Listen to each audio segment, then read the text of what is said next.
We're 2 weeks away from the supposed iPhone 16 event date, and this weird Zune-looking iPhone colour could be called Desert Titanium, or Dessert Titanium, as it looks kind of weirdly chocolatey.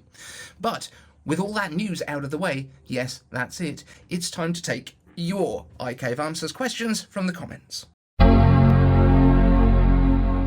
And yes, this is vacation edition. We are in Jersey. I am in the kids' room with the door shut so that I can't hear the kids in the other room. So let's get into it. Robb Lincoln asks, iCaveAnswers, didn't Apple buy Intel's phone chip operations several years ago? At the time, everyone was expecting them to use that to knife their Qualcomm dependencies. What's up with that? Seems like now would be a great time to offer that integration with their processors, moving to such an efficient process and all.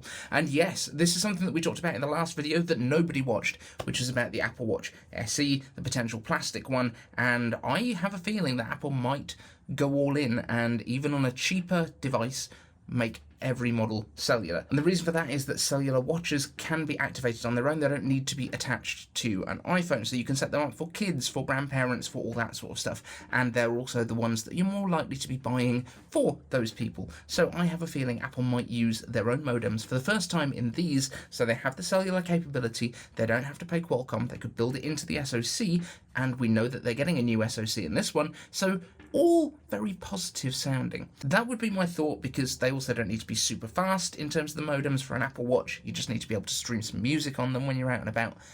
It makes sense to me. What do you guys think? Let me know down in the comments. And of course, after they've proven their modems are reliable and all the rest of it, then they can go into Macs and potentially iPhones eventually. Robb Lincoln asks, iCaveAnswers, any word on Apple Watch being tethered to iPads? Just a thought of a killer function for this pair. Inductive reverse charging. Forget your watch last night, slap it on the back of your fully charged iPad. Now that would be great, except that iPads still don't have, even with the new iPad Pros, they don't have MagSafe, they don't have inductive charging of any sort, let alone reverse inductive charging, so sadly that's not a thing that we're going to be getting anytime soon, I don't think. But yes, I love the idea. I've said that MacBooks should probably have the two sides, either side of your trackpad should be inductive charging pads. Why not? Chuck it in there. It does mean that they'd have to move away from using aluminium for everything, but you know, a big glass panel across the front of that would be pretty sexy. And we also have heard that they are looking at keyboardless Macs, so that would be an interesting way of doing that. In terms of pairing an Apple Watch with an iPad, I still don't think that's necessarily going to happen, because you can set them up on their own without a phone as long as they're cellular. You can set it up for someone else. Brad Wenders asks, iCaveAnswers, everything seems to have its own app now. Restaurants, taxis, shops, there's a different app for everything. When might we see OS level integration of the multitude of apps that we have for mundane things? Or could Apple Intelligence find and use the right app for the right place at the right time for us? Now, Apple did introduce something very much along these lines, which was called App Clips, and the whole idea was there would be this kind of round version of a QR code you would have in restaurants and bars and taxi ranks and all that kind of thing, where you basically just scan it, and without installing an app, it will give you like a lightweight app that you can use there and then for things like restaurant menus, ordering at your table, if you need to get tickets for a bus tour or something along those lines. So that was designed to do this kind of thing, but nobody seemed to have cared about it, and I don't think we've heard about it since that WWDC. It seems like something that kind of disappeared quite quickly. I apologise for any weird audio, by the way, in this video. I am in an untreated room, and there is a heater in front of me that sounds a bit weird. I'm going to throw a cushion on it or something. Had a real funky echo going on. I don't know if you guys could hear it. We'll find out. Maybe this fixes it. Evan Rogers asks, hey Dave, welcome back. Happy to see you, mate. iCaveAnswers, what's your best guess on when Apple releases Vision Pro 2? 2027? Now, it depends really on what we're talking about with Vision Pro 2. Are we talking about the next Pro version, or are we talking about the next version of a Vision device? So I think we will get a cheaper Vision device potentially as soon as the end of 2025 or early 2026. But I think, yes, for a second Pro version, it's probably going to be a little bit longer. But it's going to be strange, isn't it? Because if they release a lower-end device before that, how much worse can it be than Vision Pro, which will already have been out for 2 years? In order to make it cheaper, would it not make sense to release the second version of Vision Pro 2, at the same time as a lower end version or just a price reduction on the current version.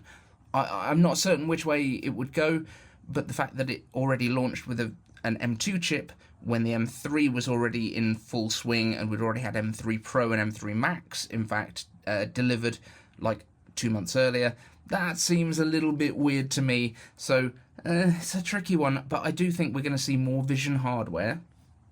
This is my get out clause. I do think we're going to see more Vision hardware by the end of next year, hopefully, or at least be very close. Evan Rogers asks, iCaveAnswers, what year do you think solid-state batteries will come to Apple products, specifically the iPhone? I don't know what the state is of solid-state batteries, other than solid, obviously. I don't know the state of the technology. It's not something that I follow very closely. I know that it gets talked about all the time. Whether it is something that is practical at the kind of volumes that are required for an iPhone is kind of beyond my pay grade. And we don't have a battery person like our Ross Displayman Young to tell us what's going on with the batteries in the supply chain in the same way, which is really quite annoying. If you are Ross Displayman Young for batteries, please do get in touch. Hit me up in the DMs.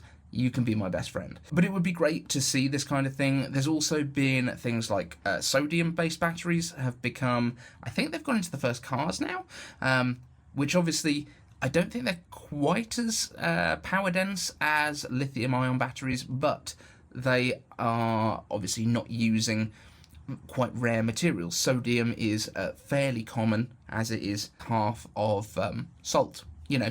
So that's one of those things that potentially that could be revolutionary with reducing the cost of batteries, if not the size, and increasing the power density. But that's a good step. It's a good step. When we'll see solid state batteries though, let's throw out 3 years as a guess. So 2024, 2025, 2026, 2027. Tim Kinetics asks, iCaveAnswers, what are your thoughts on the rumours that Apple might paywall some Apple Intelligence features? If they do, might it be included in the basic iCloud subscription, or are we going to have to fork out Apple One to get access to the full suite of features? I don't think they're going to. And I'll tell you for why. The vast majority of Apple Intelligence stuff is designed to run on device. That is its massive advantage, is that Apple has built iPhones and Macs and iPads for years that are able to run Apple Intelligence. Not so much the iPhones, admittedly, but certainly with the Macs and the iPads. I'm not ruling out that they would have any paywallable features in future, but I don't think anything that has been announced at WWDC would be paywalled.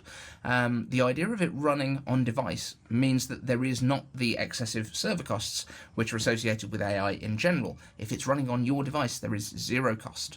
That is the beauty of Apple Intelligence in general, and that's why as many features as possible will run on device, like the image generation, like the language model for the vast majority of stuff, and passing off the big chunks of it to OpenAI, which with ChatGPT has already been said it's not going to cost the consumer, it's not going to cost Apple, but if you want to access the advanced features of OpenAI, that is a separate subscription, which will be then brought into your Apple Intelligence world, but that's not Apple paywalling stuff. That is an OpenAI technology that you can kind of access through Apple Intelligence. So I don't think Apple will paywall any of Apple Intelligence's own features. I just don't feel like that's the vibe that they're going for. I feel like the vast majority of this is going to be stuff that runs on device, that is all included and is all just a benefit to make your device more useful. It's not going to be, creating long videos. It's not going to be like that kind of stuff, at least for the foreseeable future. We'll see what happens with all the Apple Intelligence stuff. It's very interesting, it's very exciting, and we haven't really got to play with it yet, so certainly not outside of the US. But if you have got to play with it, do let me know down in the comments. It'd be great to have a chat. And that's going to be it for this video. If you've got a question for a future video, leave them down in the comments section. Hashtag iCaveAnswers. Thank you to all my beautiful, beautiful Patreons over here. And yeah, I'm going to be out of the studio for a couple of weeks, so these are going to be kind of weird videos. We have got some really cool stuff on the way, though. I have got a fitness tracking ring coming, which will be probably a week or so after we get back, to have a look at that. We've got the 3D 3D printer, which I've been using, you might have seen on my Instagram, which is at iCaveDave. Feel free to come and join us over there, and just thank you for watching, and we'll see you in the next one. Want the latest Apple news, leaks and rumours? Subscribe and ring the bell.